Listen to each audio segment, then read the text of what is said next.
Magandang hapon. Para po sa mas maagang paghahanda natin sa pagdating ng bagyong si Uwan ay nagpalabas na po ng Pag-asa ang Tropical Cyclone Bulletin number 1 hinggil nga dito sa severe tropical storm na si Uwan. Ito po yung bagyo na may international name na Pungwong na sa kasalukuyan ay nasa labas pa ng ating area of responsibility. So sa latest satellite image, makikita po natin na yung bagyong si Pungwong or tatawagin nating Uwan kapag sa mga oras na ito inaasa natin sa pagpasok sa PAR ay nasa labas pa rin po at napakalayo pa, wala pang direktang epekto sa anumang bahagi ng ating bansa. Now, simula ngayong gabi hanggang bukas, asahan pa rin natin generally mainit at malinsangan na magiging lagay ng panahon sa nakararaming bahagi ng ating bansa. Maliban na lamang sa ilang isolated rain showers or thunderstorms, lalong-lalo sa mga lalawigan sa silangang bahagi ng Luzon at ng Visayas. Samantala, ang bagyong si Uwan, international name na Pungwong, ay tinatayang nasa layong 1,175 kilometers ang layo silangan ng Eastern Visayas. So taglay ni Uwan ang lakas ng hangin na umabot hanggang 110 kilometers per hour malapit sa gitna nito at ang pagbugso ng hangin ay abot hanggang sa 135 kilometers per hour. Sa kasalukuyan, kumikilos po ito sa direksyong pakanluran sa bilis na 25 kilometers per hour. So gaya nga ng binanggit natin, wala pang direktang epekto sa anumang bahagi ng ating bansa ang severe tropical storm na si Uwan.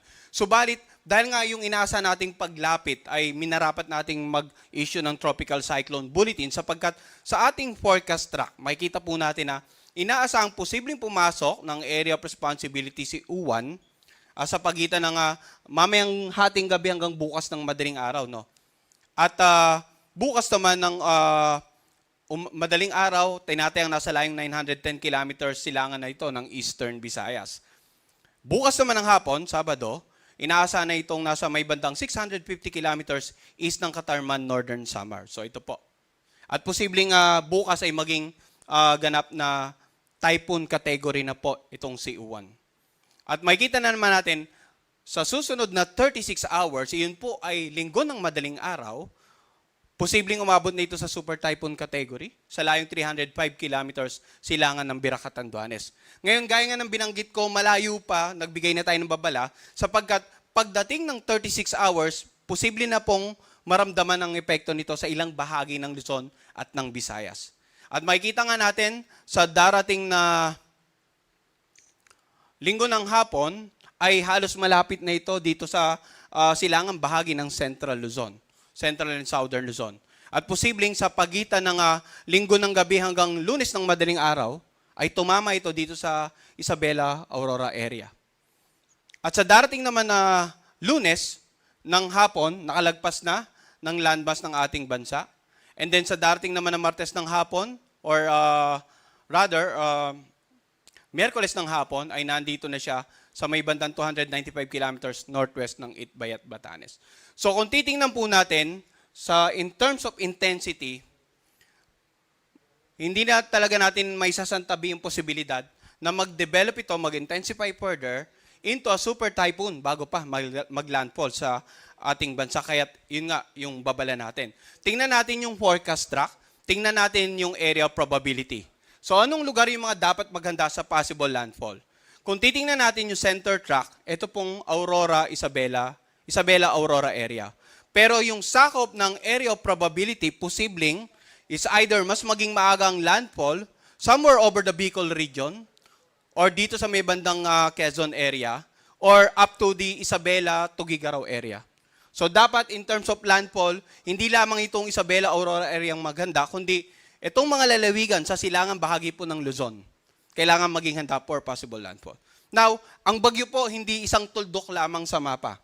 Ang pinag-uusapan natin dito sa forecast track ay yung tinatayang pagkilos ng sentro. Pero malawak po ang bagyo. No? Makikita natin dito sa ating forecast track na ang lawak ng bagyo ay nag-e-extend ng almost 500 to 700 kilometers mula sa sentro nito. So kung ang bagyo natin, just in case, kumilos at tumama dito sa may bandang Isabela, Aurora area, dahil sa lawak ng bagyo, posibleng may nakararaming bahagi ng Southern Luzon ay meron din pong wind signal. Iyan ang rason kung bakit mayroon tayong nakataas na wind signal na sa mga oras ito. Subalit, paalala, no, ang wind signal number 1 sa unang pagkakataon na itinaas sa inyong lugar, ang ibig sabihin po, meron pa tayong 36 hours bago natin tuluyang maranasan ang lakas na hangin na mula 39 hanggang 61 kilometers per hour sa ating lugar. So ulitin ko, yung lead time, 36 hours pa. At kanina pinakita natin sa ating mapa, sa ating forecast track ng 36-hour position ng bagyong si Uwan, possibly offshore pa rin. That is Sunday ng madaling araw. So, posible na Sabado ng pahating gabi hanggang Sunday ng madaling araw pa maranasan yung actual na lakas ng hangin dito nga sa lalawigan na southeastern portion ng Quezon. Dito sa eastern portion ng Romblon, Camarines Norte at Sur, Catanduanes, Albay, Sorsogon, sa Masbate, northern at saka eastern Samar, sa Samar, Biliran, Leyte, southern Leyte, ganun din sa northern at saka central portion ng Cebu kasamang Bantayan at Camotes Island, northeastern portion ng Bohol, northern portion ng Negros Occidental, northeastern portion ng Capiz, northeastern portion ng Iloilo, Dinagat Island at Surigao del Norte. So ulitin po natin, no? Hindi po dahil nagtaas na tayo ng wind signal number 1 sa mga nabagit na lalawigan, ay agad-agad dapat may mararamdaman na tayong epekto. 36 hours pa po ang lead time or palugit at sa forecast track natin, ang tinataya nating 36 hours simula alas 2 ng hapon ngayon ay sa alas 2 pa po ng madaling araw ng linggo, yung possible epekto. Pero maaaring magbago yan, maaaring kung magiging mabilis ang pagkilos, then likely, posible tayo magkaroon pa ng mas matataas na wind signal sa mga susunod nating issuance ng Tropical Cyclone Bulletin. At posibleng, mas lumawak din yung mga lugar na magkakaroon ng wind signal sa susunod nating mga issuance. Ngayon, ang mga lugar na may wind signal number 1, kapag naramdaman nyo po in the next 36 hours, usually, ang hangin dyan katamtaman hanggang sa malakas. Occasionally, ang mga karagatan magiging maalon. Pero habang papalapit ang bagyo, asahan natin na mas titindi ang magiging lagay ng panahon. Mas magiging unfavorable or magiging masungit ang panahon sa inyong lugar. In terms of mga pagbugso ng hangin, dahil sa lawak ng bagyong si Uwan, ay posible rin pong makaranas ng mga pagbugso ng hangin sa mga lugar na nasa labas ng wind signal. Ito po yung mga lugar ng Palawan, Visayas at Mindanao, simula po sa Sabado hanggang sa Linggo. In terms of pag-ulan naman, simula ngayong gabi hanggang bukas ng umaga, wala naman tayong inaasahan na significant amount of rains. Subalit simula bukas ng hapon hanggang sa Linggo ng hapon, pansinin natin yung paglawak ng mga lugar na may matataas na pag-ulan. No? Kanina yung tiningnan natin color coding ay wind signal patungkol sa lakas ng hangin. Ngayon naman po yung posibleng dami ng ulan ang color coding natin.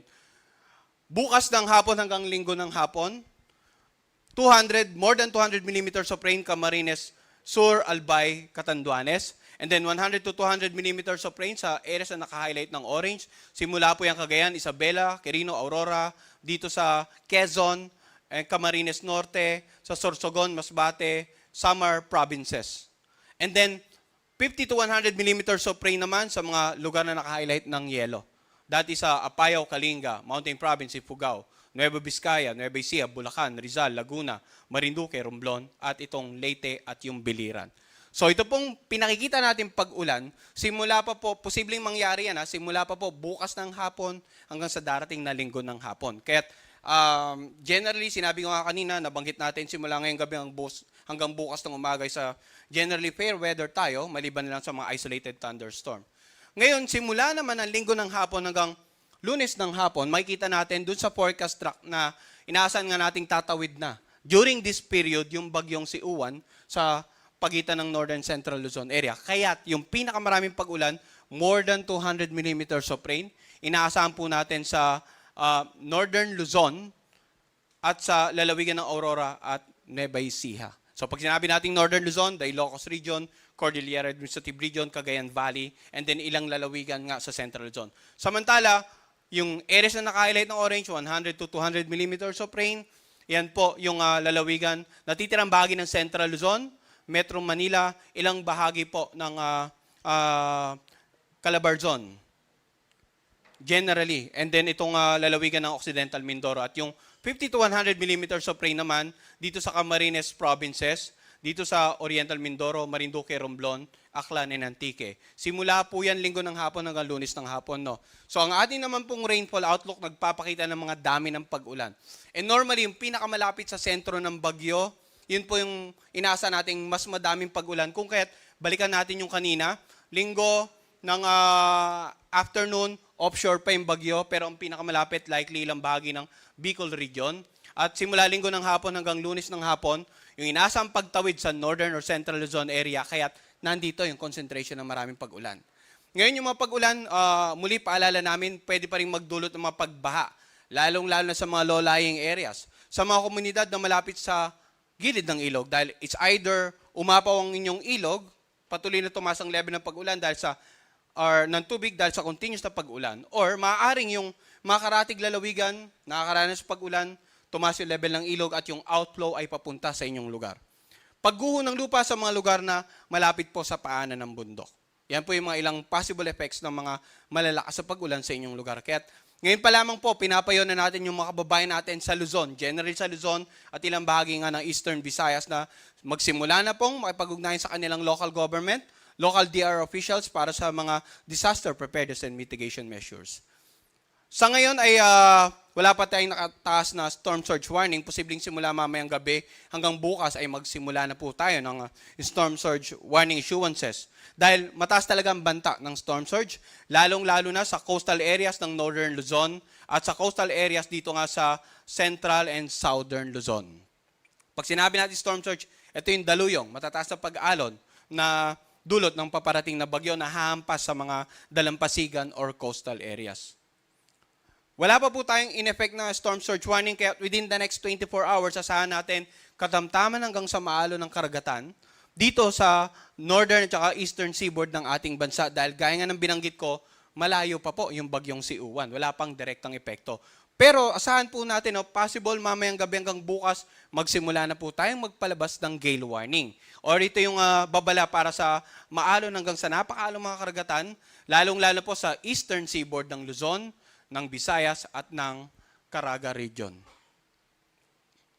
Dahil sa paparating na bagyong si Uwan, patuloy tayong nagpapaalala ng mga tips para sa paghahanda. Unang-una, makinig sa latest update ng Pag-asa hinggil sa bagyong si Uwan.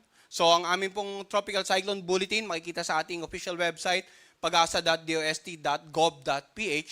Sundan din ang aming official social media accounts. Pangalawa, magkaroon ng community and family plan. In terms of community, gaya nga na nabanggit natin kanina, simulan na po nating makipag-ugnayan sa ating LGUs at local DR officials para sa mga disaster preparedness and mitigation measures. Sa family plan naman, in terms of magkaroon tayo ng pagkukusa, just in case na alam natin na bahain ng ating lugar, lalong-lalo yung mga kababayan nating naninirahan sa mga low-lying areas, malapit sa gilid ng bundok, kung makakapansamantalay, makapanuluyan tayo sa mga kamag-anak natin na naninirahan sa mas safe na lugar. Pangatlo, emergency kit, maganda po tayo. Pang-apat, lumikas sa mga itatakdang evacuation center ng ating mga local government.